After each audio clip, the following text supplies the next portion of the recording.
Hello everyone, welcome to this episode of Let's Discuss. The topic I'd like to cover today is what band should you use, and some methods for, how to select the band, how to move up the bands, all that kind of stuff.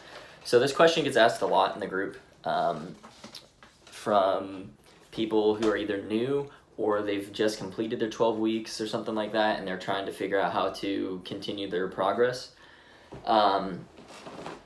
And I think the reason it's asked often is because of the way that we traditionally think about progress in the gym, especially with weights. It's pretty linear because it's the static weight, like 150 is 150, 200 is always 200. There's no change. So people are thinking in very linear terms. And that just doesn't necessarily apply to what you're doing with X3. So there's a whole lot of different ways the question is asked. I don't really want to get into all of them, but just in general, the question and topic of how to select the appropriate band for you, I think is a very relevant one. And because it's asked a lot, I think, we should try and have a discussion about what the best way is. So I'd like to first start out by just saying to internalize this phrase, difficult but doable. If you kind of make that your mantra for when you select a band, you're going to have success, and it's going to really help you drive to continuous improvement over time. So when I say difficult but doable, here's what I mean. The official stance from the company is that you should do 15 to 40 reps for all of your exercises, because that's the target time under tension, and it will trigger the stimulus on your body to grow muscle. So because that's the stance, and I agree with it, I think that's what works. When I say difficult but doable, that means the band you're using is challenging. Okay, right from the get-go, you're having to focus, you're having to exert yourself, but it's doable enough that you're able to get to at least 15 reps before partials, or very, very close to 15. You don't want to do like 5 reps and then like 20 partials. I don't really think you're getting a whole lot out of that. So when I say difficult but doable, you need to be able to at least get to 15 and not exceed 40. So there's some variables that you have to consider with when you pick the band and why. Your rep speed is the first variable in the equation.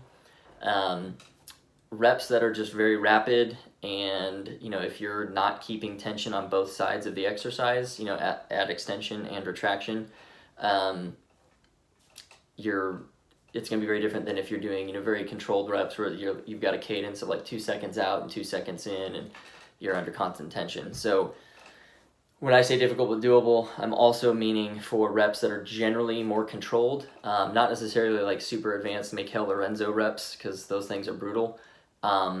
But just a good level of control with time under tension that's never released. So difficult but doable, right? The other thing to consider is your body type and body size. So, from a very, exaggerated example, I'm 5'9", 160-ish. Someone who's like 7 foot, 300. If we both picked the same band and did the exact same exercise, it's going to be very different levels of tension because of the difference in our sizes. So like, let's use overhead press, right? I'm not really pushing the bar in the band that far because I'm pretty short. My arms are really not that long. So like the white band for me is going to be significantly less than for the 7-footer pushing the white band, because that thing is going like almost twice as far. So that's a little bit of a humorous example, but the principle applies in that, if you're really broad, the chest press is going to be very different for you than for like me, because I'm pretty thin. So I have to play around with double wrapping the band to get to that difficult from the start, but doable. So just keep that in mind. You're going to be a little bit unique. Everyone's shape and size and stuff is different.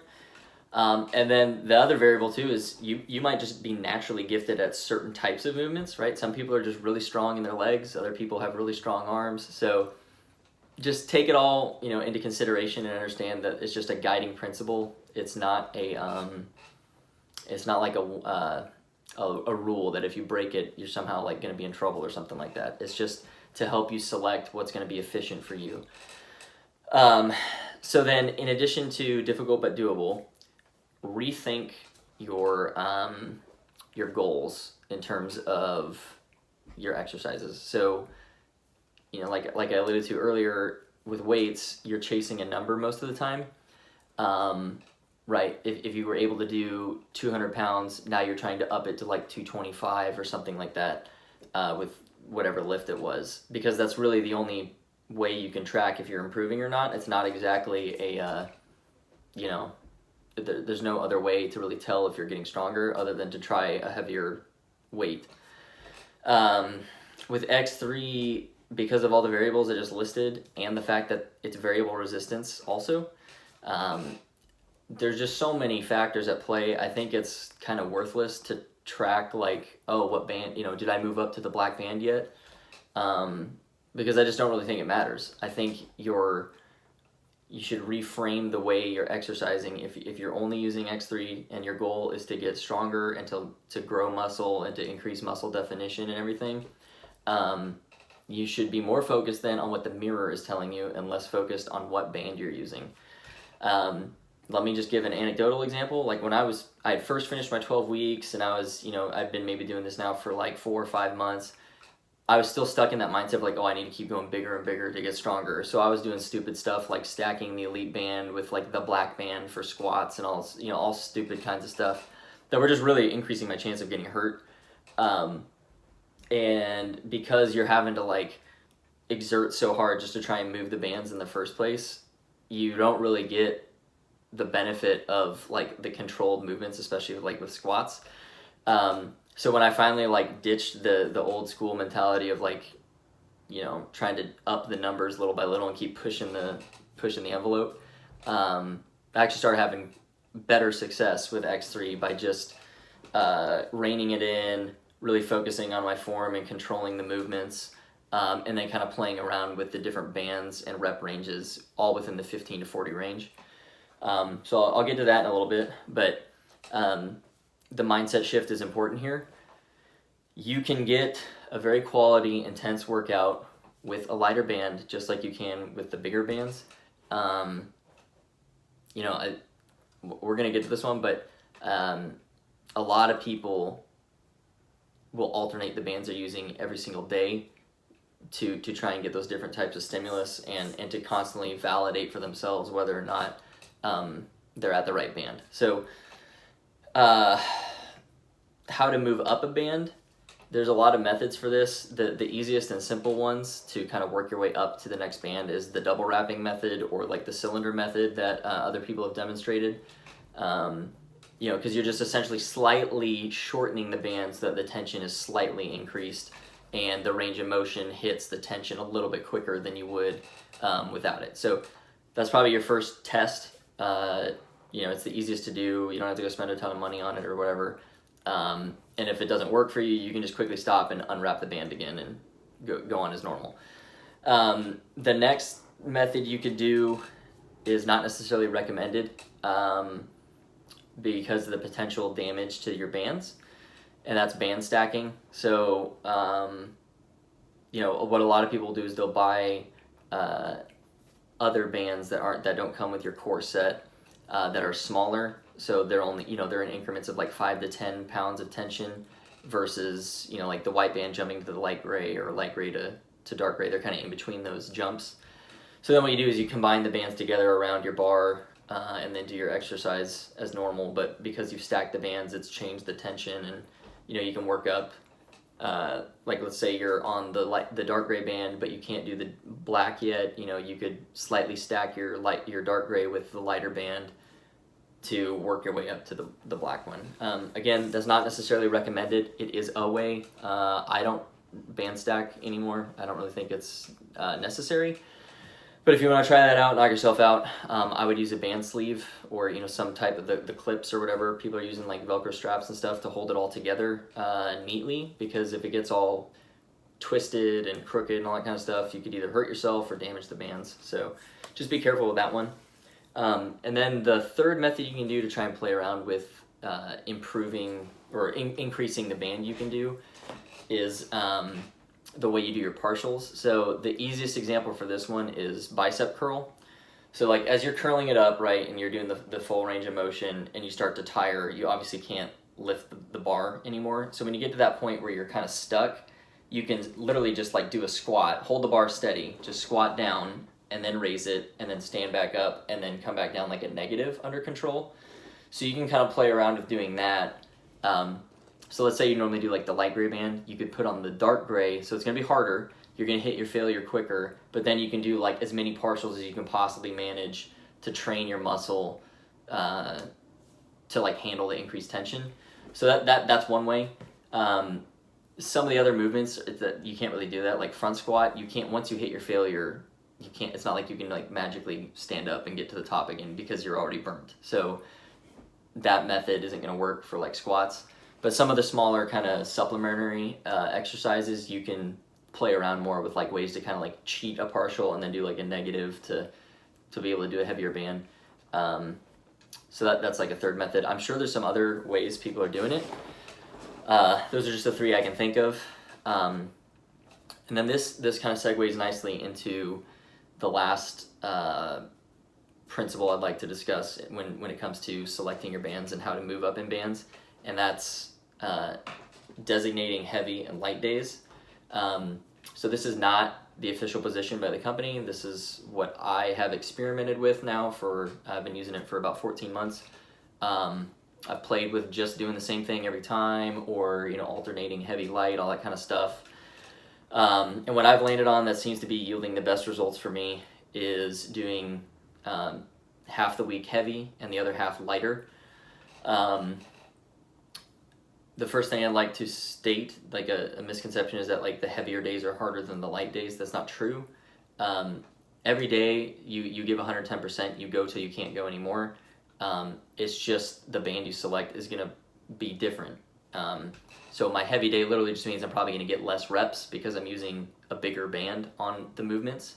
But I'm still doing the same with like a lot of control. I do as many partials as I can possibly manage till I can't go any longer. And then same thing with the light.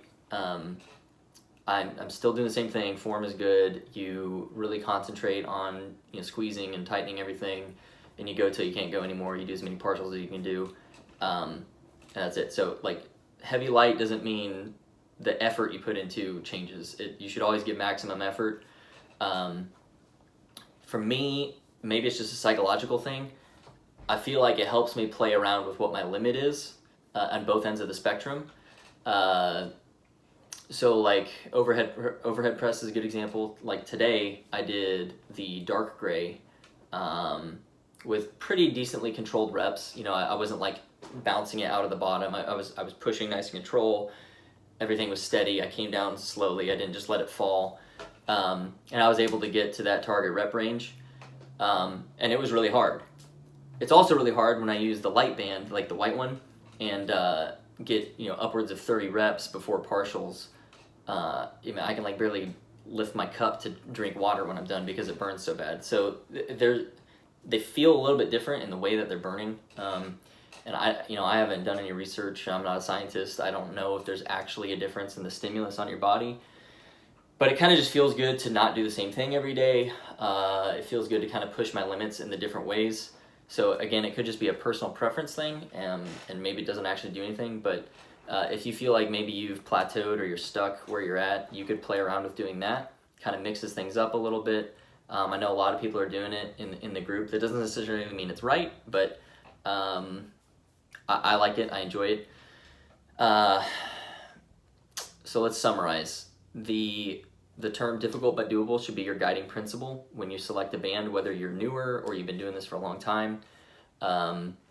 That's going to be the key to getting the target rep range and ensuring that you're getting the most effective workout. I will say on some of the movements, I really don't think it matters what band you're using. I think it's almost irrelevant. Like calf raises for me, that hurts so bad either way, whether it's the light gray band and I get to 40 reps or it's the black band and I get to like 20 reps. That sucker hurts so bad either way that I feel like I'm getting the exact same quality of workout whether I'm doing a heavy or light day on that one. Same thing with squats. Like holy crap, man, elite band squats are really tiring, but then when I use the black band, and yeah, I'm just as tired. Like I want to puke both days. So I think people overanalyze this, right? They're trying to tweak numbers and min-max and all that kind of stuff. It's not that hard, okay? It's a very simple system. It's a couple of bands, a bar, and a plate, and 2 workouts. So don't try and turn this into rocket science. It's not. It's a simple concept, and if you execute it with violence and effectiveness, you're going to get a lot out of it. So that's part of the mindset thing there. Just don't overcomplicate it, okay? Trust that if you're doing difficult but doable and you're pushing or pulling until you can't anymore, you did your job for the day, okay? And every day's gonna be different. I surprise myself some days where I think I'm barely gonna break 15 reps and somehow I get closer to 30.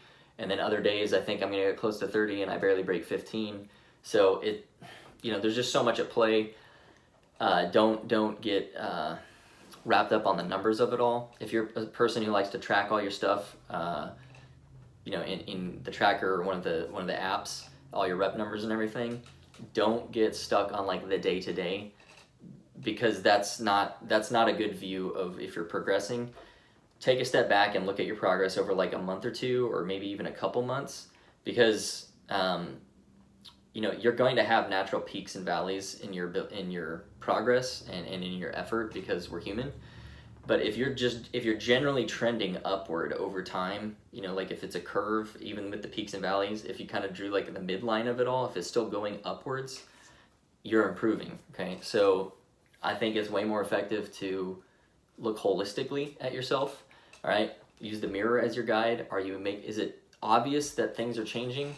That's a great feedback for what you're doing is working. Don't get stuck on the numbers.